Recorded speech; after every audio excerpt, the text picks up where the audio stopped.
तर नमस्कार मित्रांनो, सकाळी आलो तर रूम आलो तर आपल्या करण भाऊची पीपीटी बनवून चालू होती. मग त्यांची पीटी बघून तो कॉलेजमध्ये आलं तर आपल्या काही शीट नव्हती. मग आपली शीट घेतली सार्थक भाऊंची, सोबत पेन्सिल पण घेतली, कारण की सर काय आपल्याला आज पेन्सिल देणार नव्हते. त्यानंतर आलो तर प्रॅक्टिकल रूम मध्ये, तर त्यावेळेस प्रणव भाऊन ते आले. प्रॅक्टिकल वगैरे झाल्यानंतर आपलं आलो तर बाहेर आलो. कॉमन ऑफ घेतलाय, लेक्चरला जायचं नाही.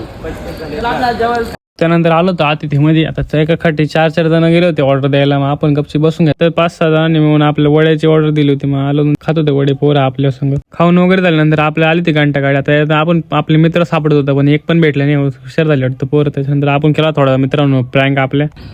एक बात बोले आपको, मेरी मम्मी से पहले बात कर लीजिए, ठीक है?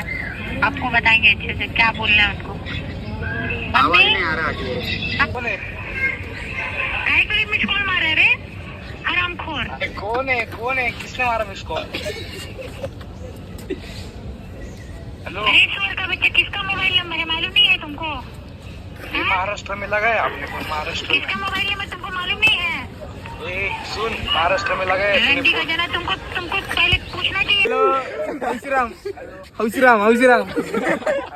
हौशीराम प्रँक वगैरे झाल्यानंतर आपल्या कॉलेजच्या दिदींनी बनवलं होतं. मग ते बघत होतो काय नेमकी गाडी त्यांनी सोलर बनवून. त्याच्यानंतर आपले पाऊ लोक भेटले होते, मोठे लोक आहे ते, मोठी असती आता सगळे. त्यांना काढायचे होते फोटो वगैरे काढून दिले. त्याच्यानंतर आपण चाललो होतो बाहेर, कारण आज पूर्ण दिवसभर ऑफ मारला होता. मग त्याच्यामुळे आपण चाललो होतो मित्रांसोबत बाहेर. आता कसं आहे ना, ऑफ मारला म्हणजे सगळे एकत्र बसतात. मग एकत्र बसून आपण पूर्ण गप्पा मारला होता आपल्या मित्रांसोबत. सगळे होते आज पूर्ण आपल्यासोबत गँग. आता मी काही सांगत नाही तुम्ही ऑफ मारा, पण आपल्यासोबत मित्रांसोबत बसलेले माझ्या वेगळी राहते. मग त्याच्यानंतर सगळं झाल्यानंतर आपण चाललो होतो घरी.